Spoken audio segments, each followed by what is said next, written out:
Le secteur immobilier était une nouvelle fois à l'honneur pour cette 13e édition du CIMI qui s'est déroulée du 3 au 5 décembre au Palais des Congrès, Porte-Maillot. Près de 25 100 visiteurs ont fréquenté les allées de ce salon devenu incontournable pour les pros de l'immobilier. Une dimension que n'ont pas manqué évidemment de relever quelques-uns de nos ministres.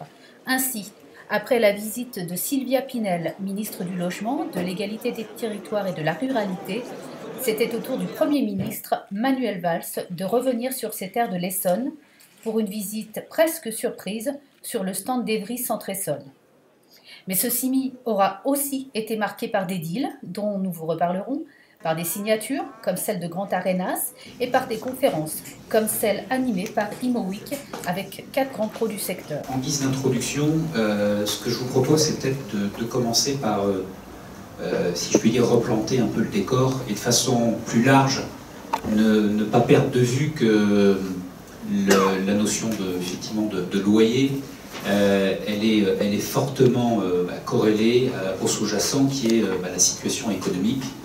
Je ne remonterai pas trop loin dans le temps, mais malgré tout, il est important de se rappeler que ces dernières années, les marchés immobiliers ont évolué dans un environnement économique particulièrement dégradé, avec effectivement la charnière fin 2008.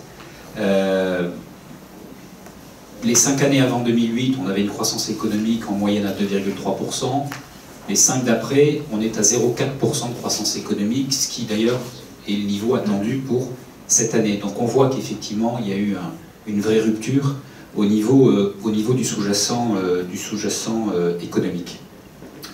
Si à cela, on rajoute, on va dire, une spécificité un peu française, qui est l'incertitude fiscale, la compression de marge des entreprises françaises, le manque de perspectives de production, tout ça effectivement rajoute à la difficulté de se projeter, d'appréhender dans la prise de décision et dans le niveau des engagements économiques. Et l'impact, il est relativement direct, puisque sur les 5 dernières années, en termes de volume de placement, on voit qu'on se situe à 10% en dessous de la moyenne qu'on a, qui est la moyenne historique de longue période. Donc effectivement, au niveau des volumes de placement, de véritables conséquences. C'est évidemment la faiblesse de notre économie qui fait qu'on est passé d'un marché qui était globalement dominé entre guillemets par les investisseurs jusqu'en 2007 à un marché qui aujourd'hui est plus favorable aux utilisateurs. Et ce qui induit dans la négociation un certain nombre d'aménagements commerciaux, puisque l'offre a augmenté par rapport à une demande qui, tu le rappelais, Roman, reste significative, mais qui néanmoins a diminué par rapport à la moyenne historique. Moi, il y a trois éléments sur cette question que j'aimerais souligner, enfin, sur lesquels j'aimerais insister. Avant de me prononcer sur la question est-ce qu'on est au bout de la baisse ou pas, hein. La première chose, c'est quand même cette très grande différence entre le loyer facial et le loyer économique. Je salue vraiment l'initiative d'Imostat de cette semaine. Chez Crédit Foncier Expertise, on avait, à partir de l'ensemble des états locatifs que nous voyons passer, essayer de construire un indicateur qui donne, donc c'est très bien, exactement les mêmes résultats, c'est-à-dire des différentiels entre 11 et 25% selon l'état des locaux et selon la localisation géographique entre le loyer facial et le loyer économique.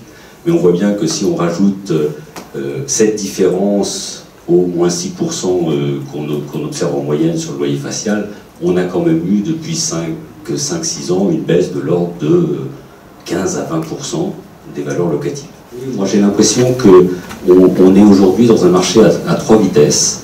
On a d'une part tous les locaux neufs, restructurés ou rénovés qui sont situés dans Paris intramuros, où on le sait, la vacance est moins forte, où il reste de la demande, il y a pas mal de demandes, tout le monde ne cherche pas à partir en première couronne, et où mon impression est qu'on est globalement arrivé à la baisse, à la fin de la baisse, ou au plus haut des avantages locatifs. On est dans un marché qui est régi par la loi, une loi simple qui est celle de l'offre et de la demande. Nous devons nous y adapter. La difficulté qu'on a en tant qu'investisseur, c'est que construire un immeuble ou investir ou acheter un immeuble, c'est un investissement extrêmement lourd qui s'amortit sur plusieurs années.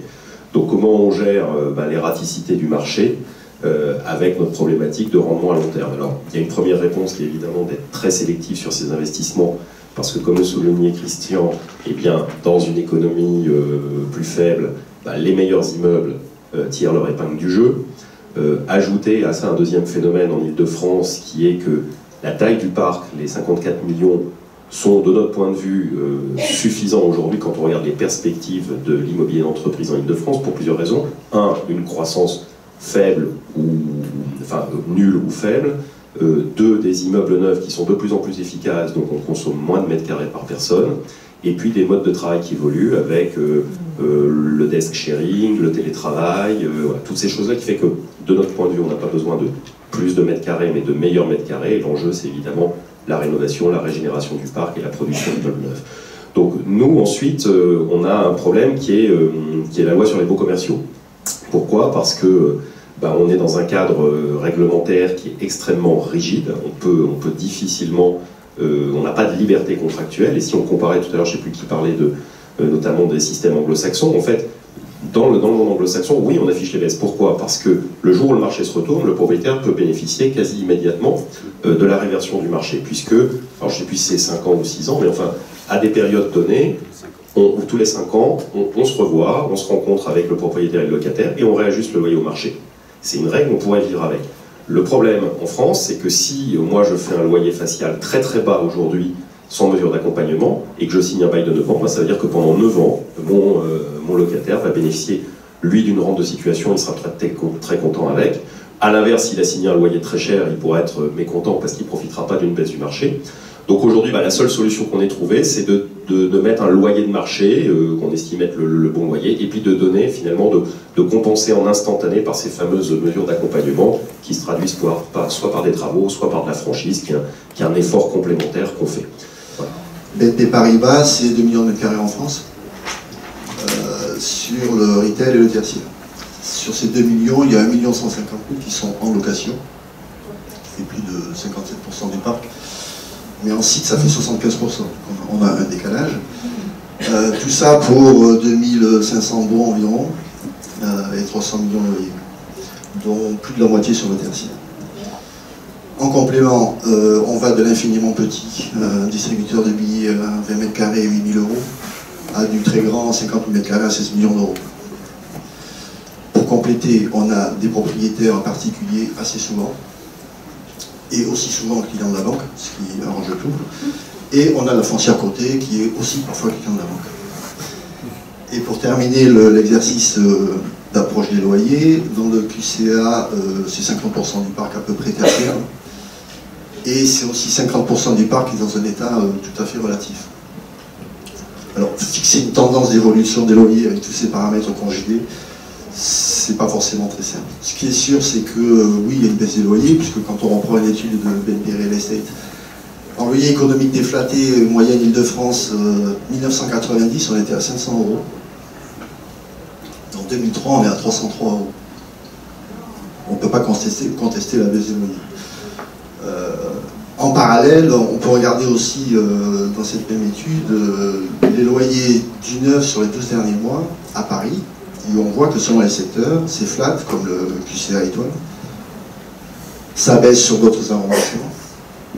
Ça monte dans le nord, 18, 19, 20. Donc la baisse des loyers, elle est où?